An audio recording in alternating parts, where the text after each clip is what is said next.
ಬೈರೇಗೌಡರು ಈ GST ವಿಚಾರ ಇರ್ಬೋದು, ಮತ್ತೊಂದಿರ್ಬೋದು, ಯಾವುದೇ ಸಂದರ್ಭದಲ್ಲೂ ಕೂಡ ಕೇಂದ್ರಕ್ಕೆ ಅವರೇ ಹೋಗ್ತಾರೆ. ಜೊತೆಗೆ ಅತ್ಯದ್ಭುತ ನಾಲೆಜ್ ಹೊಂದಿರುವಂಥ ಮಂತ್ರಿ. ಪಕ್ಷಭೇದ ಬಿಟ್ಟು ಹಾಕಿ, ಅದು ಬೇರೆ ವಿಚಾರ. ಇದೀಗ ಮುಖ್ಯಮಂತ್ರಿ ಮಾತಾಡಿದ್ದಾರೆ. ಕೇಂದ್ರ ಬರ ಪರಿಹಾರಕ್ಕೆ CM ಪ್ರತಿಕ್ರಿಯೆ ಕೊಟ್ಟಿದ್ದಾರೆ. ನಾವು ಕೇಂದ್ರಕ್ಕೆ ಕೇಳಿದ್ದು 18,172 ಕೋಟಿ ರೂಪಾಯಿ. ಕೇಂದ್ರ ಘೋಷಿಸಿದ ಪರಿಹಾರ ತುಂಬ ಕಡಿಮೆ. ಕಲಬುರಗಿಯಲ್ಲಿ CM ಸಿದ್ದರಾಮಯ್ಯ ಪ್ರತಿಕ್ರಿಯೆಯನ್ನು ಕೊಟ್ಟಿದ್ದಾರೆ.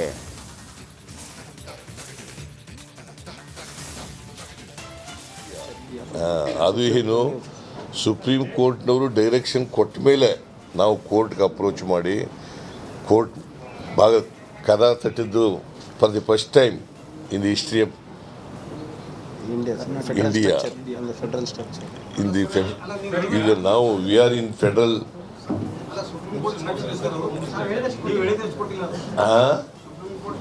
ಇಲ್ಲ, ಸುಪ್ರೀಂ ಕೋರ್ಟ್ನವರೆಲ್ಲ ಇದು ಹೇಳಿರೋದು, ಸುಪ್ರೀಂ ಕೋರ್ಟ್ನವರೆಲ್ಲ ಹೇಳಿರೋದು. ಅವರು ಇತ್ಯರ್ಥ ಮಾಡಿ ಜಲ್ದಿ ಅಂತ ಹೇಳಿದರು. ಅವರು ಟೈಮ್ ತಗೊಂಡಿದ್ರು. ಅಡ್ವೊಕೇಟ್ ಜನರಲ್ ಅಲ್ಲ, ಅಟಾರ್ನಿ ಜನರಲ್ ಮತ್ತೆ ಸಾಲಿಸಿಟರ್ ಜನರಲ್ ಟೈಮ್ ತಗೊಂಡಿದ್ರು. ಇದು ಕೇಂದ್ರ ಸರ್ಕಾರ ತೀರ್ಮಾನ ಮಾಡಿರೋದು, ಸುಪ್ರೀಂ ಕೋರ್ಟ್ ಹೇಳಿ ತೀರ್ಮಾನ ಮಾಡಿರೋದಲ್ಲ, ಕೇಂದ್ರ ಸರ್ಕಾರ ತೀರ್ಮಾನ ಮಾಡಿರೋದು. ಇದು ಬಹಳ ಕಡಿಮೆ. ನಾವು 18,172 ಕೋಟಿ ಕೇಳಿದ್ರೆ ಅವರು 3,464 ಕೋಟಿ ಕೊಟ್ಟಿದ್ದಾರೆ. ದಿಸ್ ಇಸ್ ವೆರಿ ಬಹಳ ಕಡಿಮೆ. ಇದು ನಾನು ಅಧಿಕಾರಿಗಳ ಜೊತೆ ಚರ್ಚೆ ಮಾಡಿ ನೋಡೋಣ ಮುಂದೆ ಏನು ಮಾಡಬೇಕು ಅಂತ.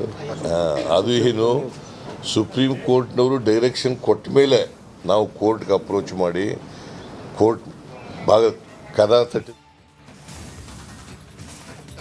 ನೋಡಿ, ಕಲಬುರಗಿಯಲ್ಲಿ ಈಗ ಕುರುಡು ಕಾಂಚನ ಕುಣಿತಾ ಇದೆ. ಅದು ಕೂಡ ಕಾಂಗ್ರೆಸ್ನ ಮುಖಂಡನ ಕಾರ್ನಲ್ಲಿ 2 ಕೋಟಿ ರೂಪಾಯಿ ಹಣ ಪತ್ತೆಯಾಗಿದೆ.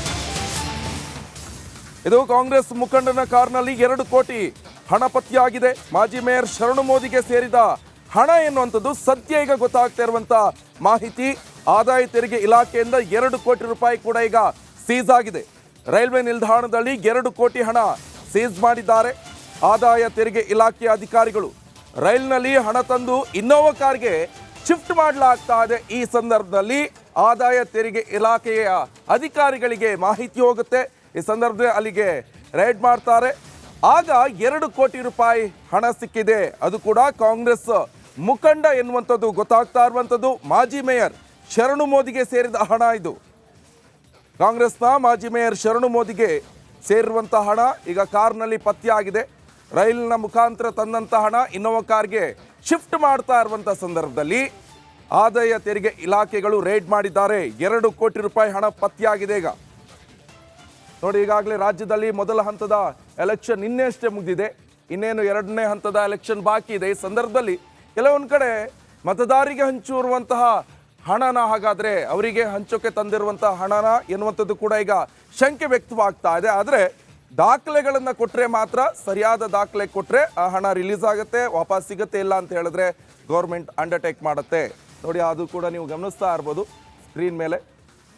ಆದಾಯ ತೆರಿಗೆ ಇಲಾಖೆಗಳು ರೇಡ್ ಮಾಡಿದ ಸಂದರ್ಭದಲ್ಲಿ 2 ಕೋಟಿ ರೂಪಾಯಿ ಹಣ ಪತ್ತೆಯಾಗಿದೆ.